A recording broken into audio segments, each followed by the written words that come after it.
Yeah, so we start once more. The inaugural address will be given by His Eminence Luis Antonius Cardinal Tagle, as prefect of the Congregation for the Evangelization of Peoples. He is very much into the world of mission. And all our congregation members of SEDOS are also under the Propaganda Fide and will be very eager to listen to your talk. I can give you the floor, Cardinal Tagle. Thank you. Thank you. Thank you very much, Father Peter. And warm greetings to everyone.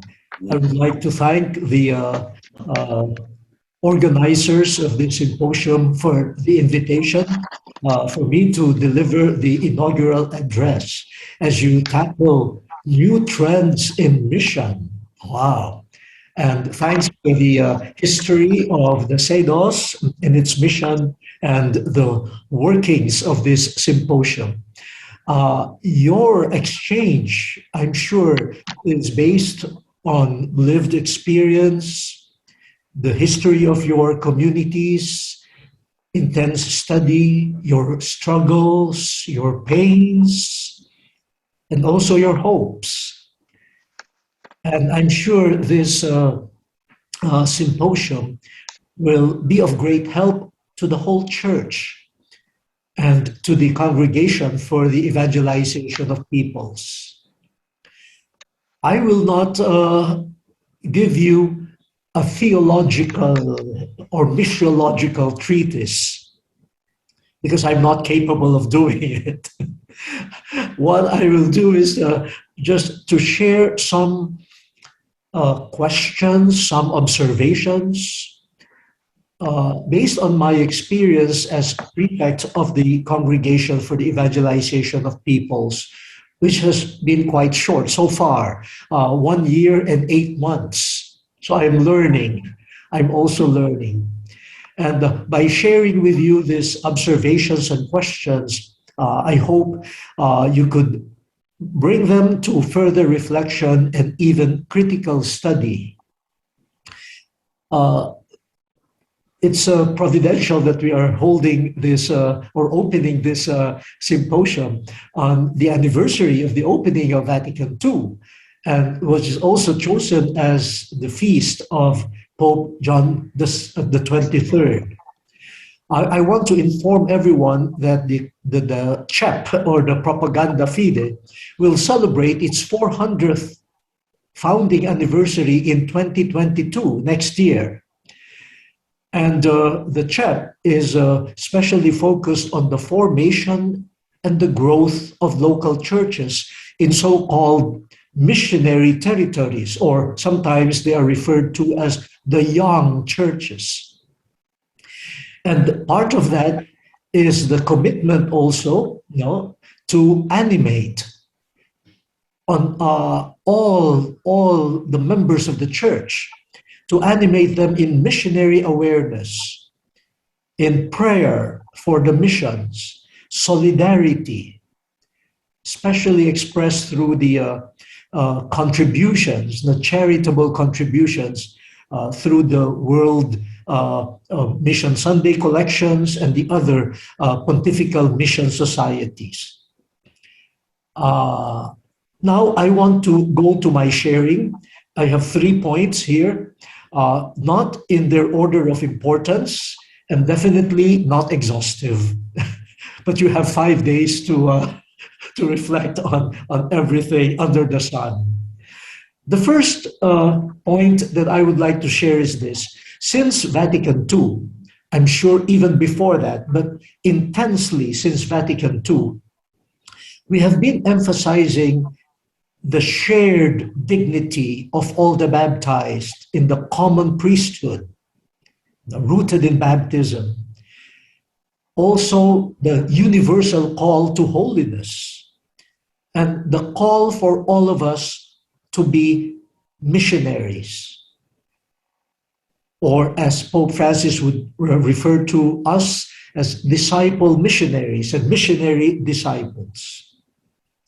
We have to admit that in this past year, 60 years or so, we have seen great strides in the involvement and participation of many Christians in the search for holiness, discipleship, and in mission.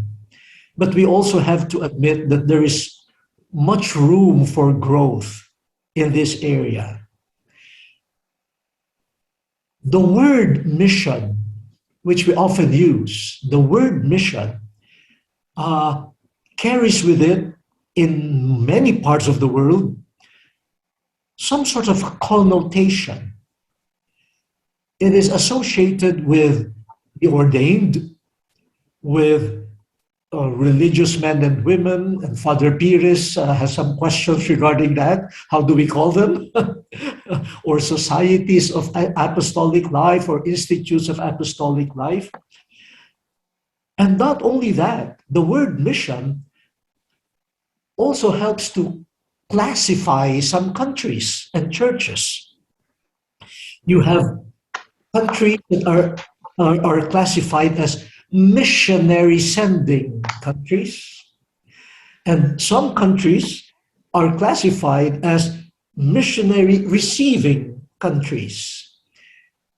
I think that is due to the fact that the word mission also carries with it a bit of a colonial connotation. Now, I'm sure during the past years, SEDOS has engaged in a critical study and understanding even of the word mission. In many cases, when people hear the word mission, they think of people, again, mostly ordained and religious men and women, who leave their home countries in order to embrace the life in another country. Now we thank the Holy Spirit for the presence of many lay people and even families who are engaged in mission. Now, why am I raising this? With the invitation of Vatican II to make mission really the in a way project, of all the baptized. How do we, in a way, free the word mission from such stratification and classification of peoples within the church, and even the classification of churches? Father Peter referred to evangelism, and I would like to support that direction. Can we do an extended study on that? How evangelism and mission could really come together. After all, the congregation of which I am prefect is called the Congregation for the Evangelization of Peoples. When we talk of evangelization, I remember the first letter of St. John, the first chapter. John says that what they have heard, what they have seen, what they have touched with their hands regarding the word of life, they in turn share with others. And in that sharing, communion is generated. And it is not just human communion, for their communion is communion with God. I see in that biblical passage this coming together of what we call evangelization and also mission. It is rooted in a gripping, in a life-changing encounter, which is a gift. A gift of the presence of Jesus in the Spirit to someone, and that someone is changed, that someone needs to share that story, that someone knows it cannot be kept to oneself. That person knows the news, the experience is so good, it must reach the ends of the earth. But that is true of all. That is true not only of the ordained. That is true not only of those who made vows. That is true not only of some countries, that is true of everyone gifted with the presence, with an encounter with the Lord in the Spirit, which changes one's life.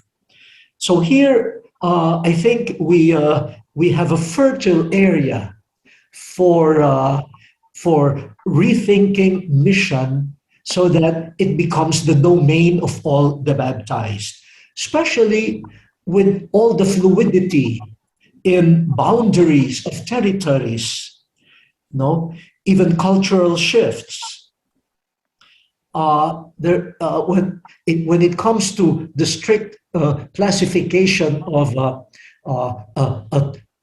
an evangelized country already evangelized, and so now sends missionaries in other countries who are not yet evangelized, and now they receive missionaries. Nowadays we have the fluidity. One bishop from Europe visiting the Propaganda Fide shared with us that more than 60% of the clergy in his diocese come from Africa and Asia. So he said, maybe my diocese should move from the congregation of bishops to the Propaganda Fide. So even these classifications don't seem to work anymore. No, when we look at the existential reality, and we don't even look at the virtual territories, the virtual spaces, you know. But again, I think I'm confusing you so that you could reflect on this. But maybe the invitation, especially of our Protestant brothers and sisters who are very strong on evangelism, could in a way help us.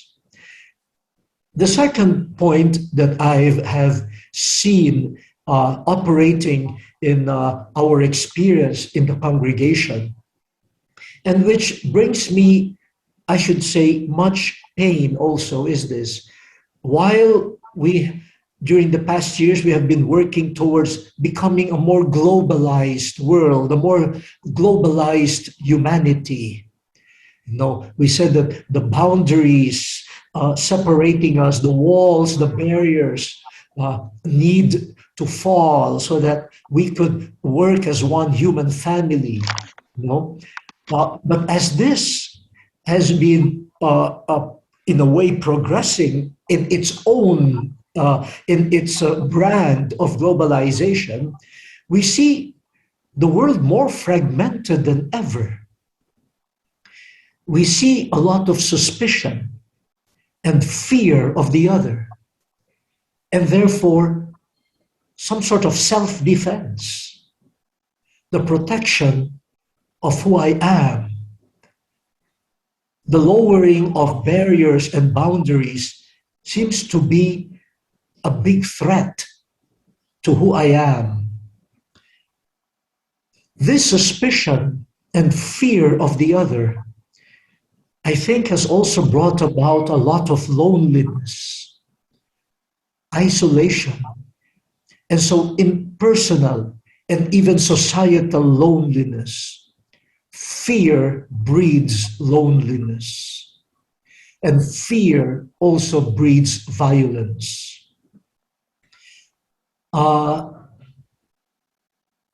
The SEDOS is already very much into the questions of enculturation, a dialogue of cultures. And I would encourage SEDOS to continue it. But to pursue the reflection and study in this context of globalization that has led to so much fragmentation, suspicion, fear of the other, and even loneliness. This is, I think, also quite appropriate and timely as the Holy Father, Pope Francis, calls the whole church to a synodal process. And when we listen to his speeches, the walking together, the synodality, the walking together in the church, is not just for us. It is at the service also of humanity that now wants to part ways, to refuse to walk with each other. And we find excuses to walk our way. And so I think this is part of our evangelizing mission, to penetrate how our generation, so fearful, so suspicious, so self-defensive, yet so lonely, how do we bring the gospel of Fratelli Tutti, and how Jesus embraces every human being, as Vatican II and Pope John Paul II affirmed in Redemptoris Omni.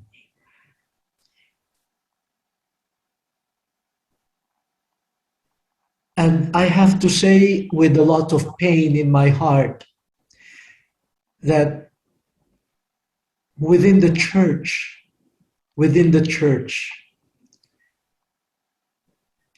ethnicity, even the tendency to tribalism, destroys communion and destroys our common witness.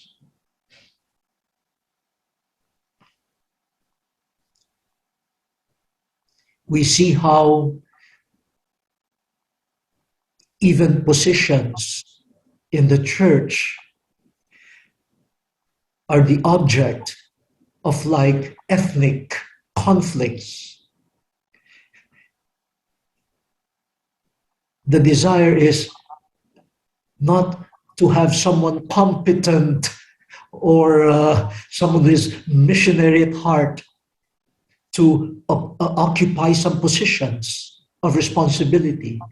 Sometimes the only consideration is it's time for our tribe, it's time for our ethnic group to shine. And if someone from another group is given the charge, then you see a lot of non-cooperation, you see a lot of destruction of the person, even leading to violence.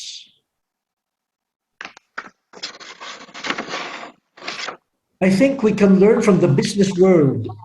The business world, when assigning people for like positions on the regional or international level, they look for someone with what they call cultural intelligence. No. And I don't know if in the church we could provide this as one medium or venue of evangelization, where every person is a product of a culture. Our cultures make us, present to us a way of being human. We think, we react, we eat, we prepare food, we celebrate, and we grieve according to our cultures. But sometimes the cultures are used in a dehumanizing way. And we judge each other's cultures based on ignorance of the cultures, based on a lack of appreciation and on even prejudice. You know? I think the gospel must reach all the roots of prejudice, of misunderstanding. And when we talk of cultures, most of the cultures of the world have also been influenced by religions. So when we promote purification of cultures and encounters of cultures through and human encounters, we are also touching on religions. The gospel is culture-based.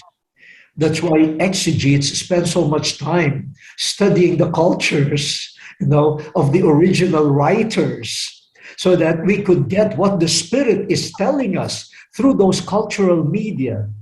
Now, why do we do it with the biblical texts? And why don't we spend much study also in studying the cultures so that we could hear what the Spirit is saying through them, the elements of truth and justice present in them. And then we could promote, not only within the church, but in humanity, the gospel of universal love, for God loves all, and Jesus died for all, and the Spirit blows in all.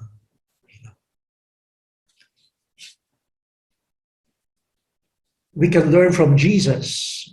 Jesus was born in a particular culture, but then he also had the freedom to bring what I would call a culture from the one who sent him, and he did it. He did it in a very simple way. Cultures can be perceived not only through the rituals and ceremonies, but also through the use of space. When you enter a room, the culture of the people working there by the arrangement of things. Time, the concept of time. Also, I'm a Filipino. We always talk about Filipino time. So you say, let us meet at 4:00. And then we follow it by saying, Filipino time or European time? A culture is also gauged by the people that we consider heroes or heroines or idols. The system of reward and punishment, the preparation of food, the consumption of food, all of that. Jesus brought a new culture by respecting the use of space. He allowed a woman of ill repute, a known public sinner, to touch his feet, bathe his feet with her tears. He touched a person sick with leprosy. Time. It's my Father who determines my hour, not the watch. Family, not just blood relationship, but obedience and obedience to the will of God and action. Who were the heroes and heroines of Jesus? Outsiders, the Syrophoenician woman, the Good Samaritan, the repentant criminal, the centurion. Can you please help us reflect on this and study this? In a world that is closing up in protection of self, yet becoming lonelier and lost. And my final point, we see in our present context a rise in nationalist and populist movements and politicians. And they foment fear of the other. They divide societies.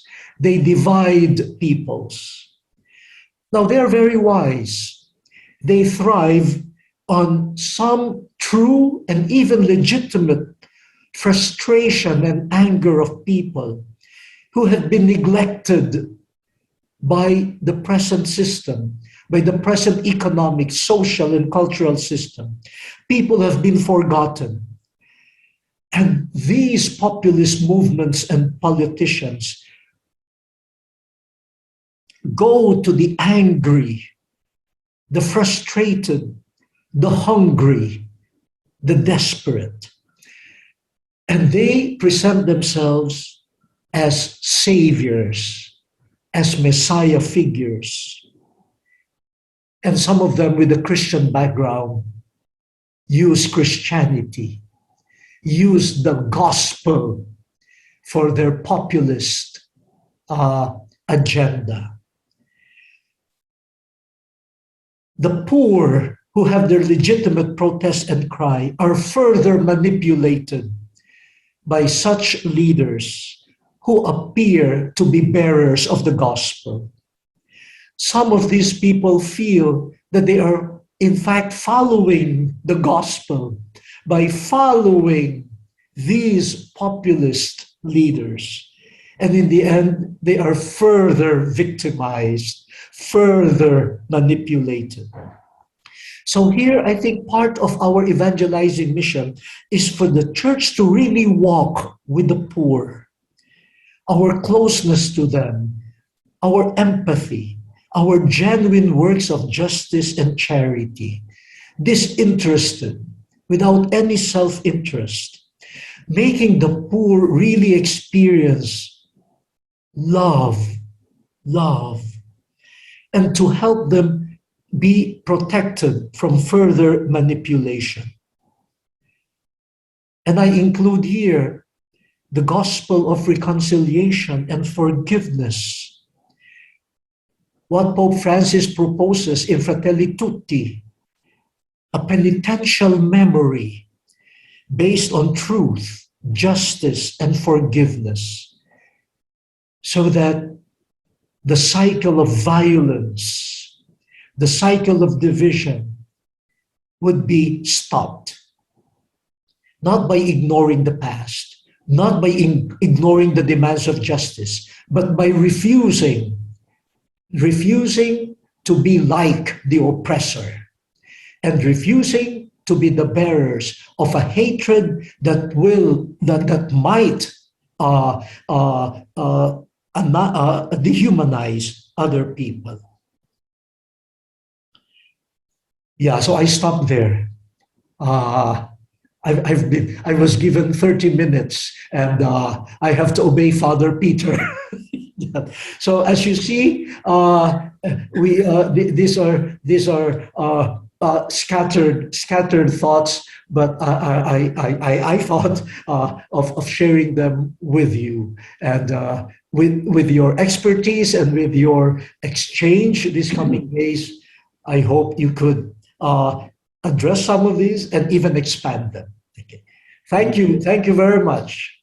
Thank you, Cardinal Tagle, for giving us a bit of homework, work for the future.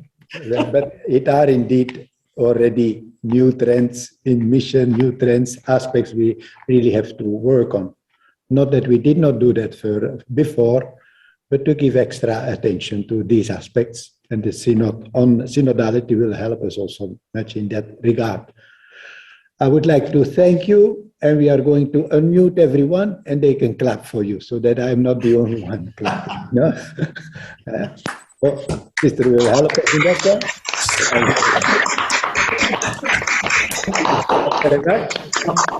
Father Peter, will you allow me to clap for all of you, missionaries and missionary societies? We will unmute everyone.